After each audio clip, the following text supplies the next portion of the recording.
सुंदर JD law education में आपका स्वागत है। Hello friends, welcome back to another video. आज की वीडियो में हम BNSS के सेक्शन 49 से 62 को पढ़ेंगे, जो कि power of search, medical examination of accused और प्रोसीजर्स के बारे में बताता है। अगर ये वीडियो की देखिए लेंथ ज़्यादा हुई तो मैं इसके 2 पार्ट करूँगा, नहीं तो एक ही वीडियो में कवर करेंगे। तो what we will study today, आज के देखिए क्या पढ़ने वाले हैं। देखिए सर्च एंड सीजर से रिलेटेड है, जो कि सेक्शन 49 से 50 है। Can police search your pockets, can they take away your belongings. तो ये इन सवालों के जवाब पता करेंगे कि भाई क्या पुलिस वाले आपके पॉकेट को सर्च कर सकते हैं, क्या वो जो आपका सामान है उसको लेके जा सकते हैं। फिर मेडिकल एग्जामिनेशन है 51 से लेके 53 तक। When can a doctor examine N accused, but about rape cases. तो हम ये पढ़ेंगे कि डॉक्टर जो है एक्यूज पर्सन को कब एग्जामिन कर सकता है, और अगर वो रेप केस का एक्यूज्ड है तो फिर उस केस में क्या होता है, वो भी आज हम जानेंगे। तो एक और चीज़ है, प्रोसीजर समझेंगे 54 से लेके 58 तक, जो कि आइडेंटिफिकेशन पैरेड्स, जो TIP जिसे हम कहते हैं, उसके बारे में समझेंगे कैसे वो होती है। हेल्थ ऑफ अरेस्टेड पर्सन, और जो ये 24 आवर्स के अंदर जो कि उसको प्रेजेंट करना होता है मजिस्ट्रेट को, वो उस सेक्शन के बारे में समझेंगे। फिर अगर जो है एक्यूज जो है कस्टडी से भाग जाता है, एस्केप हो जाता है, तो उसमें क्या चीज़ें रहती हैं। फिर जो कंप्लाइंस वगैरह हैं उसके बारे में इसमें पूरा वो समझेंगे। तो देखिए सेक्शन 49 पे स्टार्ट करते हैं। Search of arrested person. तो अरेस्टेड पर्सन का सर्च कैसे होता है। What happens to your belongings when you are arrested. जब आपको अरेस्ट किया जाता है तो आपके पास जो सामान होता है उसका क्या होता है। देखिए इसके एक्सप्लेनेशन और इंग्रेडिएंट्स हैं सेक्शन 49 के। अरेस्ट मेड, ठीक है, उसमें अरेस्ट होनी चाहिए। Person is arrested under a warrant और without warrant and can not get bail. तो जो है बेसिकली क्या होना चाहिए, किसके सामान की बात करें, उस पर्सन की जिसको अरेस्ट किया गया है, या तो वारंट, उस वारंट में के साथ अरेस्ट किया गया, या फिर बिना वारंट के अरेस्ट किया गया है और उस केस के अंदर उसको बेल नहीं मिली है, ठीक है। और दूसरा है कि पावर टू सर्च। अब जो पुलिस वाला है उसके पास देखिए पावर है या नहीं सर्च होने करने की, क्योंकि देखिए पावर होनी चाहिए। तो police officer can search the person if he has the power to search, ठीक है ना, तो तभी वो कर सकता है। सेफ कस्टडी, सेफ कस्टडी में रखना होगा उसको। All articles found except necessary wearing apparel can be placed in safe custody. तो जितना भी सामान उस एक्यूज पर्सन से बरामद होगा, उसके जो पर्सनल चीज़ें हैं, जो कि नेसेसरी चीज़ें हैं, उनको छोड़ के वो सब चीज़ें क्या होगी कि जो सेफ कस्टडी है उसमें रखी जाएंगी। अब इसकी एक्सप्लेनेशन समझते हैं। When police arrest someone who is not going to be released on bail immediately. जब पुलिस किसी ऐसे व्यक्ति को पकड़ती है जिसको जो है फटाफट बेल नहीं मिल सकती, they have the right to check their pockets and body. तो पुलिस वालों के पास में राइट होता है उनकी जेबों को तलाशना और उनके पूरे शरीर को तलाशना। They will take away items like watches, wallets, phone etcetera for safety and evidence. तो वो क्या करते हैं पुलिस वाले, उनको सारी जो उनके हाथ में जो घड़ी पहन रखी है, जो बटुआ वगैरह है, फ़ोन वगैरह है, तो वो सेफ्टी पर्पज़ के लिए या फिर एविडेंस में भी यूज़ हो सकती हैं, क्योंकि कुछ चोरी का भी सामान हो सकता है, तो उनको वो सेफ कस्टडी में ले जाते हैं। But they can not take away the clothes the person is wearing, ठीक है ना, उनको कपड़े नहीं उतारेंगे, चप्पल नहीं उतारेंगे, ठीक है ना, तो ये सब चीज़ें नहीं ली जाती हैं। अब एग्जाम्पल है इसका 49 का। Police arrested Vijay before putting him in the lockup. Police searched him and kept his mobile, wallet and keys in safe custody but did not remove his necessary clothes. तो पुलिस ने विजय को arrest किया, उसको lockup में बंद करने से पहले क्या हुआ, उसको सर्च करा, और जो उसके पास फ़ोन था, उसका वॉलेट था, उसकी चाबियाँ थी, उसको सेफ कस्टडी में रखा। बाकी जो नेसेसरी चीज़ें जैसे कपड़े वगैरह वो उसको पहने रहने दिया। अब सेक्शन 50 है, वो बात करता है power to seize offensive weapons. अब मान लीजिए चाकू, तलवार या बंदूक लेकर घूम रहे हैं, तो उनको सीज करने की क्या पावर है पुलिस वालों के पास। एक्सप्लेनेशन और इंग्रेडिएंट्स हैं। पर्पस क्या है, देखिए to ensure safety of the officer and others, ठीक है ना, तो ये चीज़ है कि भाई देखो सेफ्टी ज़रूरी है। ऑफेंसिव वेपन्स क्या है, जैसे कि गन्स, नाइव्स, स्वॉर्ड्स, ठीक है, चाकू, तलवार और ये गन्स वगैरह, ठीक है। सीजर क्या सीजर होगा, officer may take such weapon from the arrested person. तो जो पुलिस ऑफिसर है वो उन वेपन्स को उनसे ले लेगा। डिलीवरी क्या रहेगी, these weapon must be delivered to the court और officer before whom the person is produced. तो ये कहाँ पे डिलीवर होंगे, देखिए जो कोर्ट है या फिर जो ऑफिसर है जिसके सामने उसको प्रोड्यूस किया जाएगा, ठीक है ना। मान लीजिए जब एविडेंस होता है तो कहते हैं ना MHCM आया है, MHCM जो मालखाना से आते हैं, तो वो सारा जो है केस प्रॉपर्टी के तौर में सब सामान को लेके आते हैं, जैसे आपके सामने पेश होती हैं सारी चीज़ें, ठीक है। और कोर्ट को दिखाना पड़ता है कि भाई इससे क्या क्या बरामद हुआ है। एग्जाम्पल है 50 का कि police caught a goon who had a knife hidden in his waist. Police ने गुंडे को पकड़ा जिसके पास क्या था, एक चाकू था, उसने कमर में छुपा रखा था। The police immediately seize that knife so he could not hurt anyone. तो वो उसको फटाफट से जो उसको सीज कर लेती ताकि वो किसी को और ना चोट पहुंचा दे। अब सेक्शन 51 का समझते हैं, 61 और 51 को समझते हैं। Medical examination eight request of police. देखिए पुलिस की रिक्वेस्ट पे मेडिकल एग्जामिनेशन किसका, एक्यूज पर्सन का। Collecting evidence from the body of the accused, ताकि क्या किया जा सके, जो एविडेंस वगैरह हैं, डीएनए या कुछ भी जो चीज़ें हैं वो उससे पता चल सके। देखिए इसकी एक्सप्लेनेशन क्या है, क्यों कब किया जाता है। When is it done, when police believe that examining the body will provide evidence of the crime. तो बेसिकली तब किया जाता है जबकि पुलिस को लगता है कि भाई इसको अगर एग्जामिन कराएंगे इसकी बॉडी को तो उन्हें एविडेंस मिल सकते हैं ताकि वो साबित कर सकें उस जिस क्राइम के लिए उसको अरेस्ट किया गया है। तो इसके अंदर क्या होना चाहिए, देखिए रिक्वेस्ट होती है, कौन करेगा, पुलिस करेगी, बाय पुलिस ऑफिसर। रैंक होनी चाहिए सब इंस्पेक्टर और अबव, ठीक है ना। एसआई होगा या उससे ऊपर की रैंक का पुलिस ऑफिसर होगा जो कि इसे रिक्वेस्ट करेगा डॉक्टर से। डॉक्टर जो होना चाहिए वो रजिस्टर्ड मेडिकल प्रैक्टिशनर होना चाहिए, ठीक है ना, ऐसे ही किसी को नहीं। Force, reasonable force can be used if accuse refuses. अगर देखिए पुलिस वाले को अगर आप ये रिफ्यूज़ करता है अगर एक्यूज़, तो वो जो है थोड़ी सी फोर्स जो है ज़बरदस्ती की जा सकती है। अगर विमेन है तो ओनली बाय और under supervision of a female doctor. अगर कोई विमेन एक्यूज्ड है तो उसका कौन कौन कौन करेगा एग्जामिनेशन, बेसिकली देखिए विमेन होंगी, नहीं तो जो है किसी विमेन के ही, फीमेल डॉक्टर के ही सुपरविजन में होगा। देखिए एग्जाम्पल है इसका कि in a fight case the victim's skin might be stuck in the accused nail. देखिए जब लड़ाई होती है तो जो जो विक्टिम है उसकी जो है उसकी जो स्किन है जो एक्यूज के जो नाखूनों वगैरह में फंस जाती है, जो कि पता चल जाता है ना कि उसी के साथ में झगड़ा हुआ था। A police sub inspector can request a doctor to examine the accused nails and blood.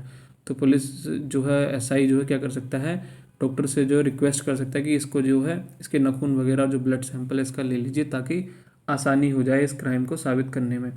Section 52 है medical examination of person accused of rape.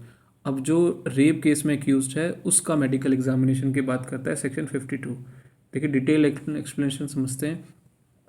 This is a mandatory requirement for rape cases to collect DNA and other evidence quickly. तो देखिए ये कोई optional नहीं है, ये क्या है, मैंडेटरी है। तो यहाँ पे पुलिस वाले को रिक्वेस्ट नहीं करनी है, इसको बिल्कुल करना ही पड़ेगा उसमें, ताकि जो डीएनए वगैरह और जो अदर एविडेंस है वो फटाफट से उससे ले लिए जाएं।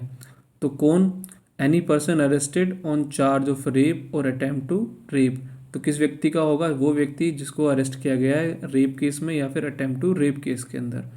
कहाँ पे होगा उसका, गवर्नमेंट हॉस्पिटल या फिर local authority hospital within 16 kilometre उस जगह से, ठीक है ना। Report, doctor must note injuries, take DNA samples and state exact time of exam.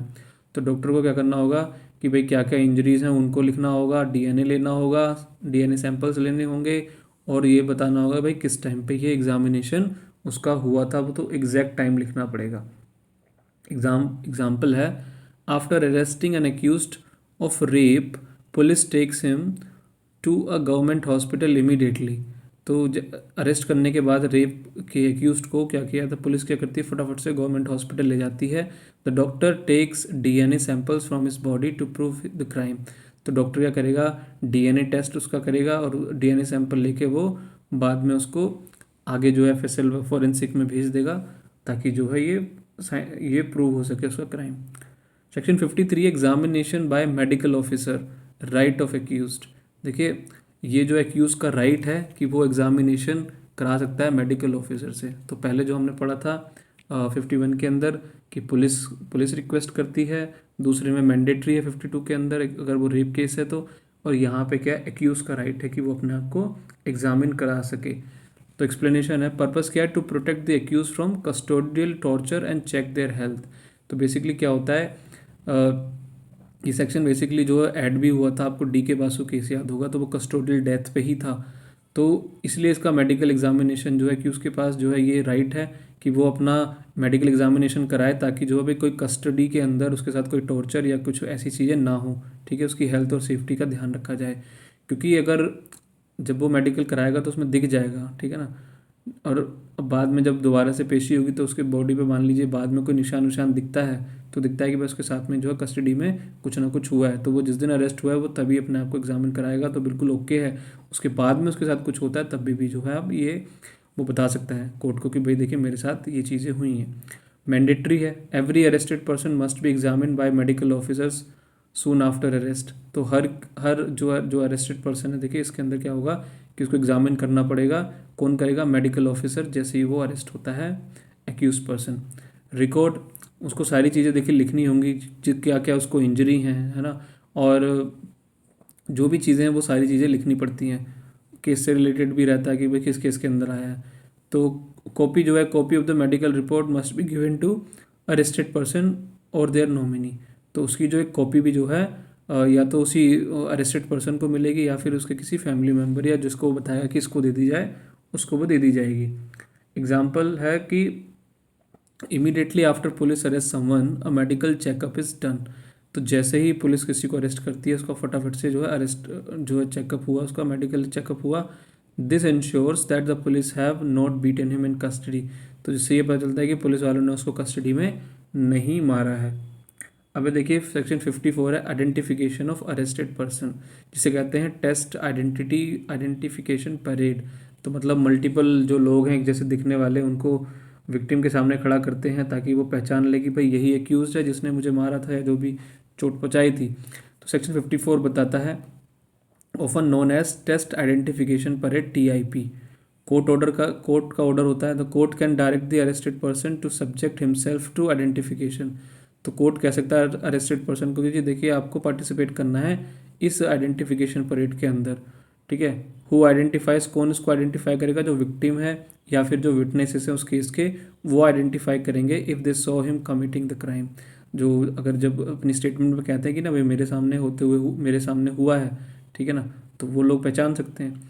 Disability क्या है? If the identifier is mentally physically disabled the process is video recorded. अगर देखिए मान लीजिए जो विटनेस है, जो विक्टिम है, अगर वो मेंटली या फिजिकली क्या है डिसेबल पर्सन है, तो इस प्रोसेस को कैसे किया जाएगा? वीडियो रिकॉर्डेड के प्रोसेस से होगा ताकि उसको परेशान ना किया जा सके।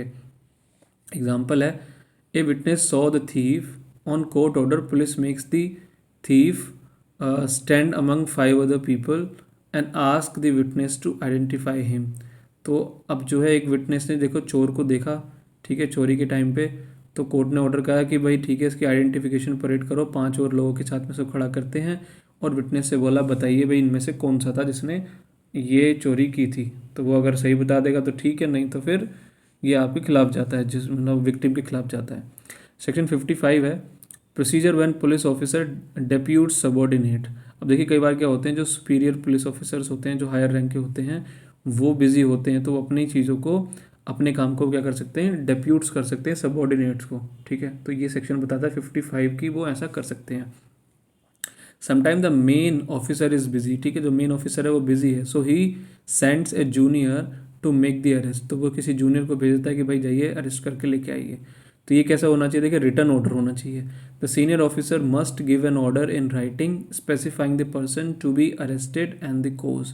तो जो है ये राइटिंग में रहेगा, ठीक है, उसमें लिखा रहेगा कि भाई कि जो सीनियर ऑफिसर है उसने ये लिखा हुआ है, ठीक है, उसकी उसमें रहना चाहिए सिग्नेचर, उसमें रहना चाहिए, और जो कौन पर्सन है और क्या रीज़न है वो चीज़ें उसमें लिखी रहनी चाहिए। शो अथॉरिटी, ठीक है, the subordinate officer must show this written order to the person being arrested if asked. तो ये जब अरेस्टेड पर्सन बोलेगा भाई आपकी तो रैंक है नहीं, है ना, आप तो मुझे अरेस्ट नहीं कर सकते, तो वो उसको दिखाएगा कि देखिए जी मेरे पास ये अथॉरिटी है, तो ये पेपर को दिखाएगा उस पर्सन को ताकि वो अरेस्ट कर सके। एग्जाम्पल के तौर पे the inspector is busy so he sends a constable to arrest Raj. देखिए इंस्पेक्टर साहब बिजी हैं तो उन्होंने कांस्टेबल को भेज दिया अरेस्ट करने के लिए राज को। The inspector must give a written order, तो इंस्पेक्टर ने को रिटन ऑर्डर देना होगा which the constable will show to Raj. तो वो जाके वो राज को दिखाएगा कि भाई देखो मेरे पास ये अथॉरिटी है आपको अरेस्ट करने की। सेक्शन 56 है health and safety of arrested person, तो जो जिस इंसान को अरेस्ट किया है उसकी हेल्थ और सेफ्टी की जिम्मेदारी। ये भी देखो सब चीज़ें जो है, काफ़ी चीज़ें जो है DK बासु से भी आई हैं। तो एक्सप्लेनेशन एग्जाम्पल है, the law, it is the duty of the person having custody of accuse to take reasonable care of the health and safety of the accuse. तो ये देखिए ड्यूटी बनाई है उन ऑफिसर्स की जिनकी कस्टडी में क्या है, एक्यूज है। उनकी जिम्मेदारी है कि उसकी जो देखभाल है, उसकी जो हेल्थ है, उसकी सेफ्टी, सब कुछ उनकी जिम्मेदारी है। अगर कुछ हुआ तो वो जिम्मेदार रहेंगे। तो एग्जाम्पल है, if a prisoner falls sick in lockup, police can not leave him to die. अब मान लीजिए किसी की तबीयत खराब हो जाती है लॉकअप के अंदर, तो पुलिस उसको सिर्फ ऐसी सड़ने नहीं देगी, मरने नहीं देगी। They must take him to the uh doctor and keep him up safe. तो उन्हें फटाफट से क्या होगा, डॉक्टर के पास लेके जाना होगा ताकि उसकी सेफ्टी को सुनिश्चित कर पाएँ वो। अब सेक्शन 57 है, टेकन बिफोर मजिस्ट्रेट, ठीक है, मजिस्ट्रेट के सामने ले जाने का। एक्सप्लेनेशन है, रूल अगेंस्ट इलीगल डिटेंशन, क्योंकि देखिए इलीगल डिटेंशन होगी तो फिर तो आप उसको, वो तो छुपा के रखते हैं ना। तो police can not keep a person in the police station indefinitely. तो ऐसा नहीं कि एक बार अरेस्ट कर लिया तो जब जब तक मन करेगा दादागिरी है तब तक उसको रखेंगे बंद करके। तो क्या होगा, देखिए एक्शन क्या है, a police officer arresting without warrant must take the person to magistrate और officer in charge of police station.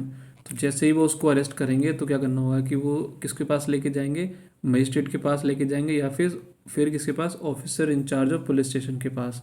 तो एक कंडीशन क्या है, विदाउट अननेसेसरी डिले, बिना किसी देरी के उनको लेके जाना होगा।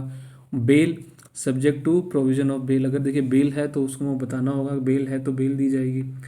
57 का एग्जाम्पल है, police caught a thief on the road, police ने जो है चोर को पकड़ा है रोड पे, they must take him directly to the police station in charge. तो या तो वो क्या करेंगे, पुलिस जो SHO है साहब है उनके सामने ले जाएंगे, या फिर जो जज है मजिस्ट्रेट के सामने। नॉट टू देयर होम और ए सीक्रेट प्लेस, तो ऐसा नहीं है कि भाई उसको अपने घर लेके चले गए, आराम से बंद रखा, सुबह जो है लेके थाने आ गए, ऐसा नहीं करना है। सेक्शन 58 है, देखिए जो 24 घंटे के अंदर अंदर पेश करना होता है, 24 आवर रूल के बारे में बात करता है।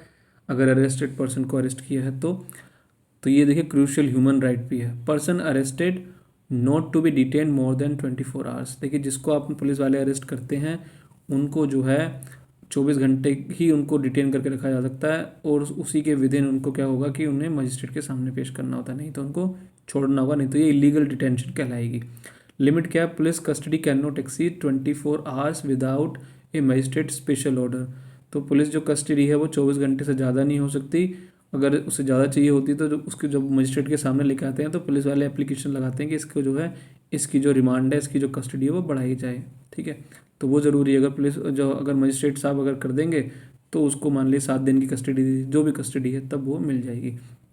एक्सक्लूजन क्या है, देखिए 24 घंटे हैं, मान लीजिए कहीं और बाहर से पकड़ा है तब क्या होगा, the time necessary for the journey from the place of arrest to the magistrate court is excluded. अब जो टाइम जो है जर्नी में लगेगा उसको जो है जज साहब तक पहुंचाने में, अब मान लीजिए दिल्ली का केस है, किसी को तमिलनाडु से पकड़ के लेके आ रहे हैं तो उसमें तो ज़्यादा टाइम लग सकता है। तो ये जो ट्रैवल टाइम है इसको हटा दिया जाएगा। उसके अलावा जो टाइम है वो 24 घंटे हैं, उसके अंदर अंदर उसको पेश करना होगा। एग्जाम्पल है, police arrested Ravi at 2 PM on Monday, they must present Ravi before a जज बाय 2 PM ऑन ट्यूसडे।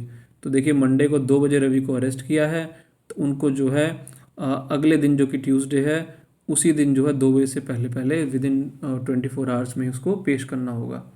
अब देखिए सेक्शन 59 है, पुलिस टू रिपोर्ट एप्रीहेंशंस। अब देखिए जिसको अरेस्ट किया होता है तो उनकी रिपोर्ट बना के रखना ज़रूरी है।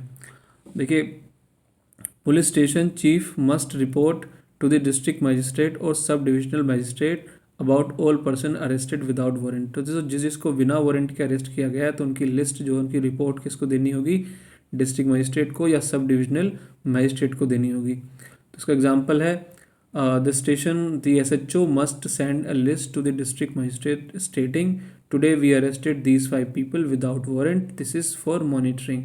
तो वो कह सकते हैं जी आज जो है हमने मजिस्ट्रेट साहब को रिपोर्ट भेजेंगे कि आज हमने 5 बंदों को पकड़ा है बिना वारंट के और ये सिर्फ मॉनिटरिंग के लिए है, ठीक है। अब जो है सेक्शन 60 पे आ जाते हैं, डिस्चार्ज ऑफ पर्सन एप्रीहेंडेड, ठीक है, जिनको एप्रीहेंड किया है, अरेस्ट किया हुआ है, तो डिस्चार्ज की बात कर लेते हैं एक बार। सेक्शन 60 को समझते हैं, no random release, once arrested a person can not just walk away. एक बार भाई किसी को अरेस्ट कर लिया तो वो सिंपली ऐसे ही नहीं जा सकता, एक प्रोसीजर है जिसके तहत वो रिलीज़ होगा। तो रिलीज़ का मोड क्या है, ओनली ऑन हिज बॉन्ड, तो वो अपना पर्सनल बॉन्ड देगा, या फिर बेल होगी उसकी, ऑन बेल उसको बाहर किया जा सकता है, under the special order of magistrate, ठीक है, या फिर वो स्पेशल ऑर्डर के मजिस्ट्रेट के बाहर होगा। एग्जाम देखिए, police can not just say okay go home to an arrested person arbitrarily, ये नहीं कह सकते चलो भाई ठीक है आज अब तक मेरा मन था आपको रखने का, आप अब चले जाइए घर, ठीक है। They must sign a legal bond और get a bail order from the court, तो या तो देखो उसका खुद का बॉन्ड साइन करवाएंगे या फिर कोर्ट से जो है बेल का ऑर्डर आएगा जिस पे उसको छोड़ा जाएगा।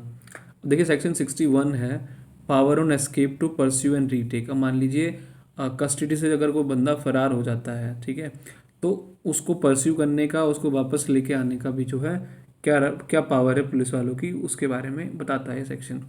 देखिए जुरिडिक्शन इसमें कोई बाहर नहीं है, मान लीजिए भाई बंदा दिल्ली में किसी एक थाने का था तो वो तो कहीं भी भाग के जा सकता है, तो उसको पकड़ने के लिए तो जुरिडिक्शन तो की ज़रूरत नहीं पड़ेगी, तो कहीं पे भी जाकर अरेस्ट करना पड़ेगा। If a person in A lawful custody escaped और इज रेस्क्यूड, तो उस केस की बात करता है, ठीक है ना, लॉफुल कस्टडी से जब वो भाग जाता है, ठीक है, या फिर उसको जब रेस्क्यू किया जाता है तब क्या होगा।